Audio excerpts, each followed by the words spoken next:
한국 경제의 심장 소리가 점점 약해지고 있습니다. 소리 없는 경고음, 그 중심에는 부채가 있습니다. 가계와 기업, 정부를 막론하고 빚이 경제의 혈관을 막아가고 있죠. 지금 우리가 서 있는 이 자리가 그동안 쌓여온 부채의 그림자가 본격적으로 드러나는 전환점일지도 모릅니다. 지금 한국의 가계부채는 1900조 원을 훌쩍 넘어 2000조 원에 육박하고 있습니다. 여기에 전세보증금까지 포함하면 사실상 GDP를 넘어서는 규모의 부채국가가 된 셈이죠. 가계가 빚으로 버티고 자영업자는 대출로 버티고 기업은 PF로 버티는 구조. 겉으로는 조용하지만 안에서는 이미 금융 피로가 누적돼 있습니다. 문제는 이 부채가 단순히 숫자의 문제가 아니라는 겁니다. 부채는 결국 미래의 소비를 당겨오는 약속이에요. 내일 쓸 돈을 오늘 쓰는 것, 그게 바로 부채의 본질이죠. 그런데 미래의 소득이 늘지 않으면 그 약속은 무너집니다. 지금 한국은 소득 증가보다 부채 증가 속도가 훨씬 빠릅니다. 이건 단순한 경기 둔화가 아니라 구조적인 위험 신호입니다. 최근 자영업 폐업 건수가 100만 건을 넘었습니다. 이건 통계의 숫자 이전에 거리에 불 꺼진 상가로 확인되는 현실입니다. 상가 공실률이 오르고 임대료는 내려가지만 거래는 없습니다.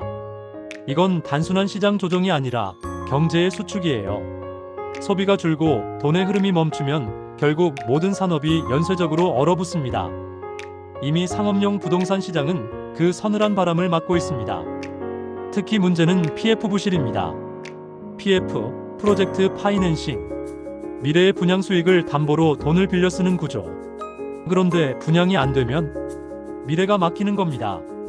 이게 지금 지방 건설사들을 하나둘 무너뜨리고 있습니다. 미분양이 쌓이고 자금이 막히고 결국 은행 이자도 못 내는 상황. 이건 건설사의 문제가 아니라 금융 시스템의 신뢰 문제로 번질 수 있습니다. 왜냐하면 PF 대출의 상당수가 이금융권, 저축은행, 캐피털을 통해 흘러갔기 때문이에요.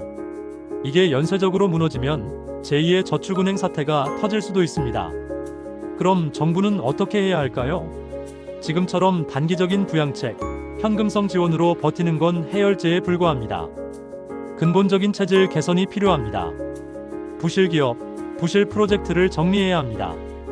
고통스럽지만 그걸 미루면 더 큰 파열음으로 돌아오죠. 중국의 헝다그룹이 결국 파산을 맞은 것도 같은 이유입니다. 당장의 고통을 미루다 시스템 전체가 흔들린 겁니다. 한국도 이 흐름에서 예외가 아닙니다. 지금 가장 큰 착각 중 하나가 있습니다. 부동산은 결국 다시 오른다. 이 믿음이 여전히 사람들의 머릿속에 자리 잡고 있죠. 하지만 지금 부동산 시장은 거래 절벽이라는 냉정한 현실을 마주하고 있습니다. 금리가 높아지고 소득은 늘지 않는데 누가 새로 집을 사겠습니까? 게다가 주택담보대출 이자율이 7%에 육박하면서 이자만 내는 가계가 폭발적으로 늘고 있습니다. 이건 경기 침체의 전조입니다. 돈을 풀면 당장은 좋아집니다. 하지만 그건 마약과 같습니다. 지금 튀르키예를 보세요.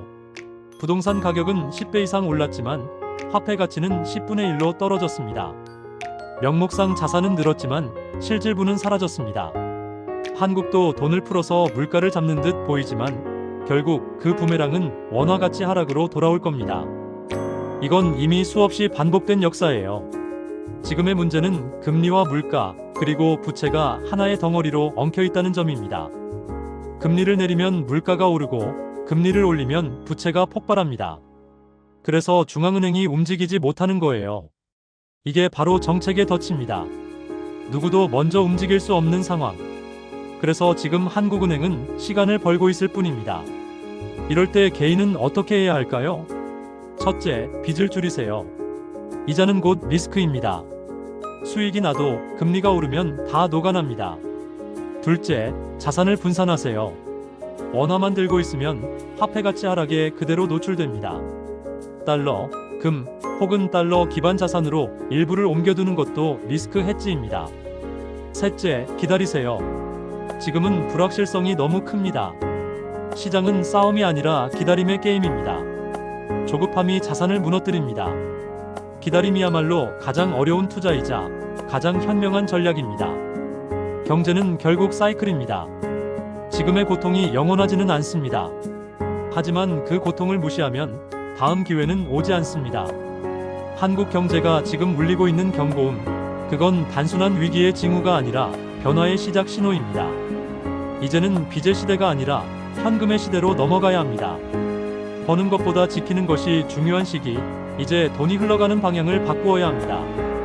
우리가 지금 이 순간 해야 할 일은 단순합니다. 소문이 아니라 데이터를 보세요. 감정이 아니라 구조를 보세요. 그리고 무엇보다도 이익보다 안전을 먼저 생각하세요. 그게 부채 2000조 시대를 살아남는 첫 번째 생존 전략입니다.